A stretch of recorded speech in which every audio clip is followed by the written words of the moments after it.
రాష్ట్ర చరిత్రలో ఎప్పుడు ఇవ్వని తీర్పును ప్రజలు ఇచ్చారని చంద్రబాబు నాయుడు అన్నారు. ఎన్డీఏ శాసనసభ పక్ష నేతగా ఎన్నికైన సందర్భంగా ఆయన మాట్లాడుతూ ప్రజలు ఇచ్చిన తీర్పును నిలబెట్టుకోవాల్సిన బాధ్యత మనపై ఉందన్నారు. రాష్ట్రాన్ని కాపాడుకోవడానికి ప్రజలు చొరవ చూపారని అన్నారు. ఎన్నికల్లో 93% సీట్లు గెలవడం దేశ చరిత్రలో అరుదైన అనుభవమని అన్నారు. ఎన్నికల్లో 57% ఓట్లతో ప్రజలు ఆశీర్వదించారు. ప్రజల తీర్పుతో మనందరిలో మరింత బాధ్యత పెరిగిందని చెప్పారు. ప్రజలు ఇచ్చిన తీర్పు వల్ల ఢిల్లీలో అందరూ గౌరవించారు. ప్రజల తీర్పుతో రాష్ట్ర ప్రతిష్ట, గౌరవం పెరిగింది. పవన్ కళ్యాణ్ సమయస్ఫూర్తిని ఎప్పటికీ మర్చిపోలేనని అన్నారు.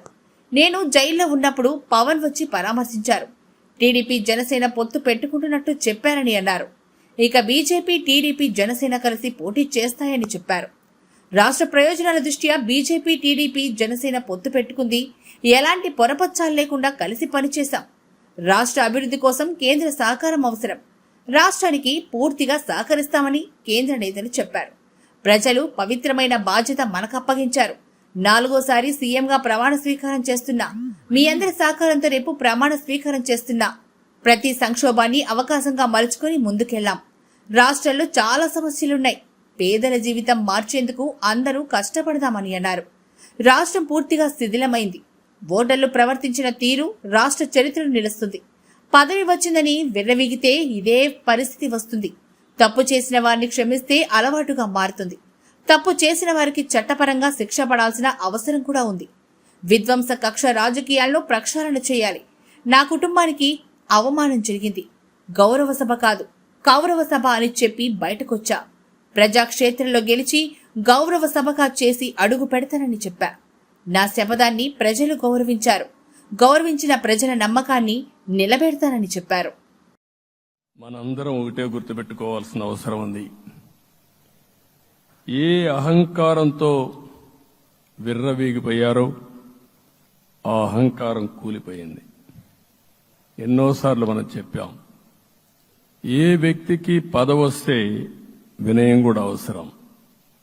పదవొచ్చిందని విర్రవీగిపోయి రేపనేది లేకుండా ఉంటుందనుకుంటే మాత్రం ఇదే జరిగే పరిస్థితి వస్తుంది.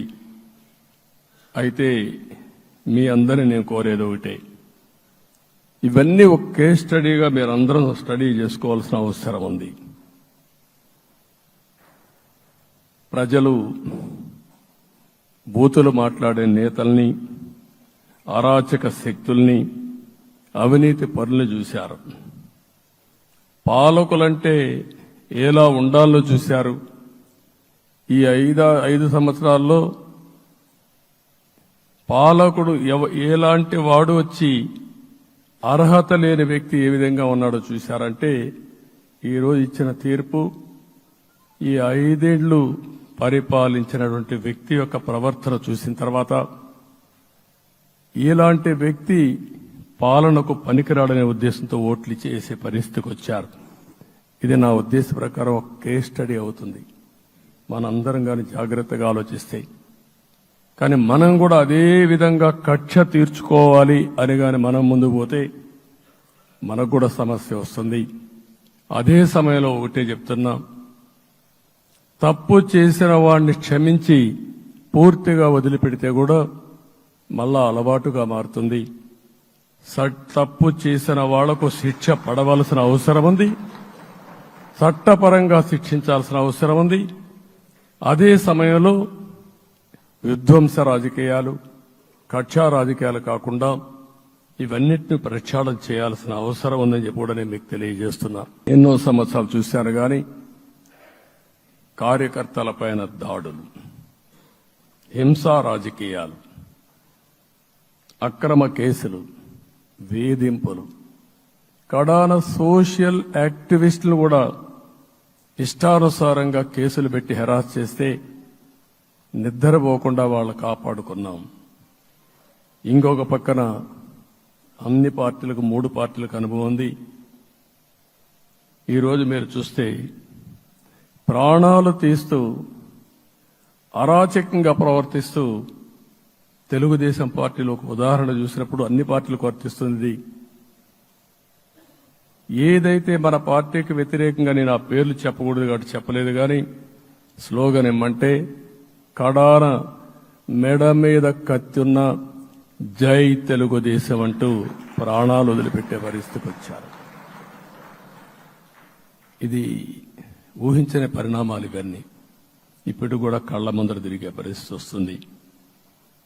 అందుకే ఈరోజు మనందరం కూడా ఇవన్నీ గుర్తుపెట్టుకుని, నాకు జరిగిన అవమానాలు చూశారు. నేను అందుకే మా కుటుంబానికి జరిగిన అవమానంతో నేను కూడా భరించలేక బయట వచ్చినప్పుడు ఒకటే శపథం చేసి వచ్చాను. ఆ శపథం, ఇది గౌరవ సభ కాదు, ఇది కౌరవ సభ. ప్రజాక్షేత్రంలో గెలిచి మళ్లీ ఈ సభను గౌరవ సభగా చేసి అడుగు పెడతానని చెప్పి శపథం చేసి బయట వచ్చాను. ఓసారి ఇవన్నీ చరిత్ర. ఆ శపథాన్ని ప్రజలు గౌరవించారు. గౌరవించిన ప్రజల్ని నిలబెట్టే బాధ్యత మనందరిపైన ఉంది. సభను కూడా ఎన్నోసార్లు పవన్ కళ్యాణ్ గారు చెప్పారు, భవిష్యత్తులో ఆంధ్రప్రదేశ్ శాసనసభని ఒక గౌరవ సభగా చేసి ప్రజా సమస్యల్ని చర్చిస్తామని చాలా స్పష్టంగా చెప్పారు. అలాంటి బ్రహ్మాండమైన వాతావరణం క్రియేట్ అవుతుంది.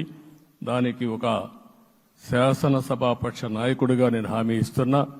మళ్లీ ఈ సభను గౌరవ సభగా, ఈరోజు మన పరిపాలన ప్రజా ప్రభుత్వంగా మనం ముందుకు పోవాల్సిన అవసరం ఉంది. ముందుకు పోతామని చెప్పి కూడా నేను మీకు తెలియజేస్తున్నా.